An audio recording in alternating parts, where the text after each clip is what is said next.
எபேசியர் 6வது அதிகாரம் 10ஆம் வசனம் வாசிங்களேன். எபேசியர் 6:10. இந்த வல்லமையில சத்துவத்துல நீங்கள் பலப்படுங்கள் என்று சொல்லி அப்போஸ்தலனாக பேதுரு சொல்லுகிறார். வாசிங்க எபேசியர் 6:10.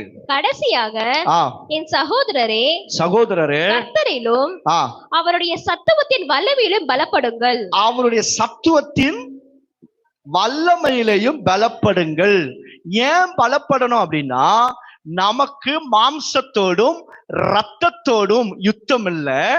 நாம் காணாத ஒரு உலகம், வான மண்டலத்தில் இருக்கிற பொல்லாத ஆவிகளோடு நமக்கு ஒரு யுத்தம் உண்டு.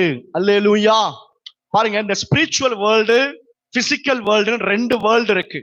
ஆவிக்குரிய உலகம், மாம்ச பிரகாரமான உலகம். ஒரு நாள் உங்களுக்கு எளிமையா புரிகிறது போல சொல்லுகிறேன். ஒரு முறை நான் ஒரு ஊருக்காக போகும்போது, ஊழியத்துக்காக போகும்போது, அந்த ஒரு நவஜீவன் என்கிற ஒரு ட்ரெயின் இருக்கு. அது காலையில 10:10க்கு தான் எடுப்பான். நாங்க போகிறோம். நாங்க ஒரு ஊர்வலத்தினால நானும் லேட் ஆயிடுச்சு, அங்க டிரான்ஸ்லேஷன் பண்ணக்கூடிய பாஸ்டரும் லேட் ஆயிடுச்சு. நாங்கள் அடிச்சு புடிச்சு வேகமா போகிறோம். பாருங்க, அந்த ட்ரெயின் நகரவே இல்லை. அந்த ட்ரெயின்ல ஏறி உட்கார்ந்துட்டோம். ஈவினிங் எங்களுக்கு மீட்டிங் 7:15 மணிக்கு நான் அந்த மேடையில நிக்கணும். எங்களுக்கு ரொம்ப லேட் ஆயிடுச்சு. அந்த வண்டி லேட்டா எடுத்தா நடுவுலயே நிறுத்திட்டான். நடுவுல இருந்து ஏதோ பிரச்சனை, எல்லாரும் ஓடுறாங்க வர்றாங்க, என்னென்னோ பண்றாங்க.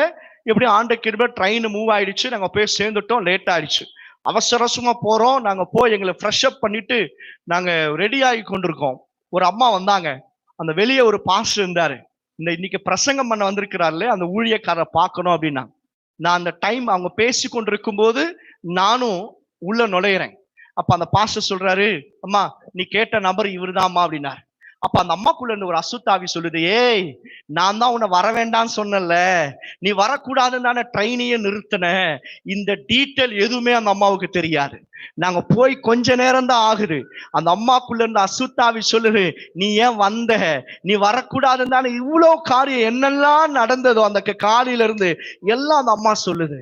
கவனிங்க, ஒரு பிசிக்கல் வேர்ல்டு மாத்திரமல்ல, நம்ம காண்கிற உலகம், நம்ம காணாத ஒரு உலகம் உண்டு. நம்ம யுத்தம் எங்க தெரியுமா? அங்கதான் நம்ம யுத்தம் செய்ய வேண்டியது இருக்கும். இங்கெல்லாம் அவன் குடிக்கிறான் பாஸ்டர், இவன் இப்படி சொல்லிட்டான் பாஸ்டர், இது குத்திட்டான், இதெல்லாம் நம்ம இங்கேயே பேசி டைம் வேஸ்ட் பண்ணி கொண்டிருக்கிறோம்.